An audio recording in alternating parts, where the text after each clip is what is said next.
Are you still attached to 3 Inches now that it's a sitcom? Yeah. It's not a sitcom. It's a half hour, whatever.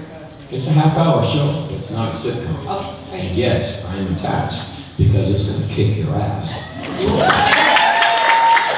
still being filmed in Toronto or the new location? Say what? Is it still going to be filmed in Toronto or the Beijing? No, in Toronto. Yep. Seriously though, it's going to kick your butt. Yep.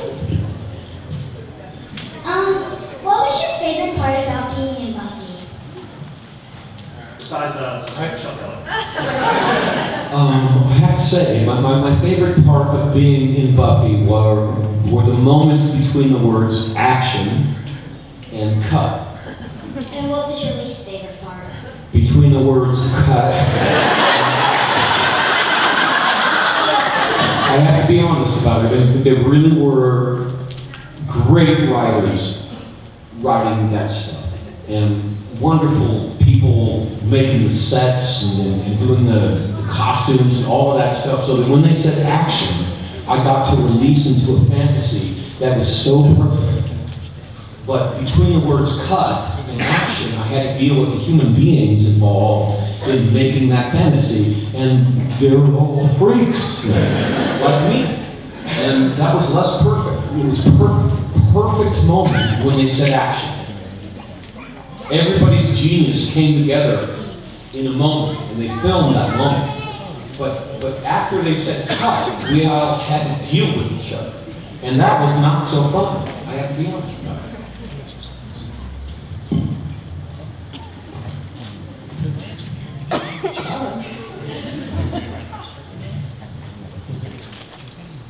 Hi, I'm Megan. My question actually pertains to your music.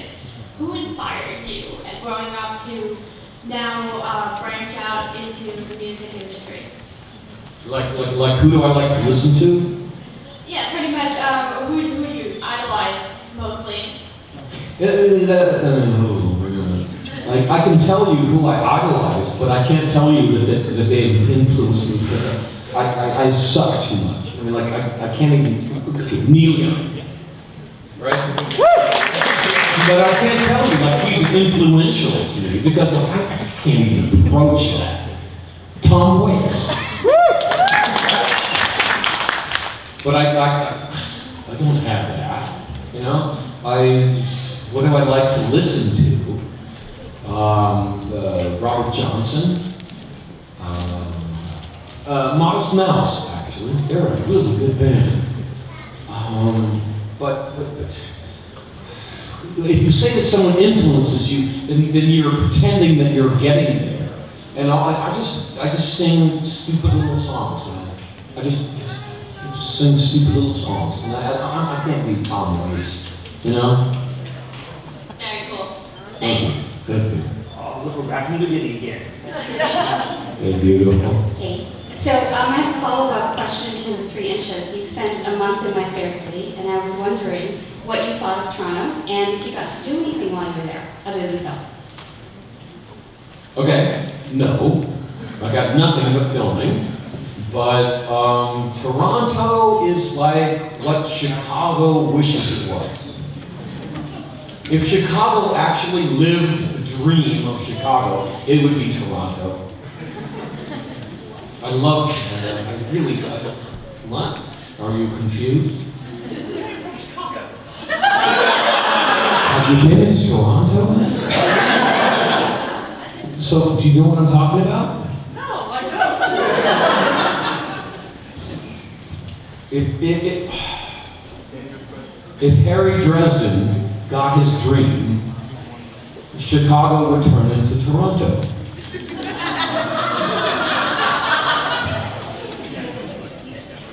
I think that's Did I piss you off? Sorry. All right, well, you're Seriously, it would be a population of people that read books and read the newspaper and actually were informed about things. Yeah. Well, I'm an American, but I don't give this culture any respect. Really? You had an interesting conversation on the streets of Chicago.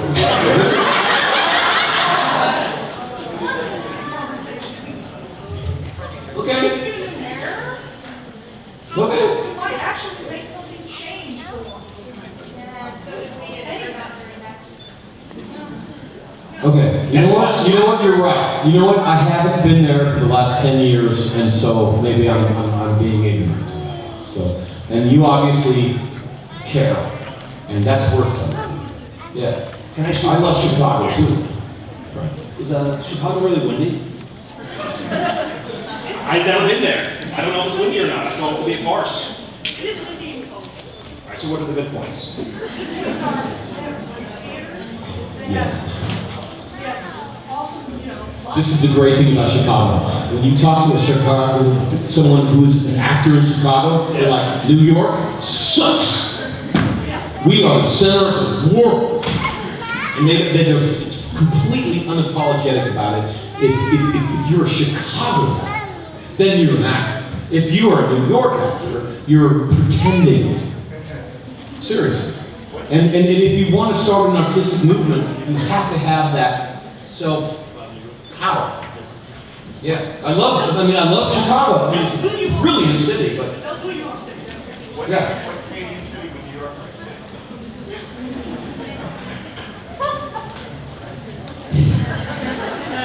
You like New York?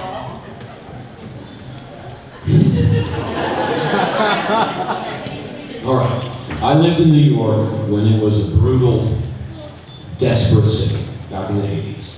I lived in Hell's Kitchen back when it was called Hell's Kitchen. And I would track blood on my feet back to my little apartment.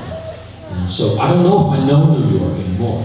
Like I come there, we're in New York, right? I'm like, everyone's so nice, you know? That's not the New York that I lived in. I lived in a cold, desperate place. And I don't know if that exists anymore.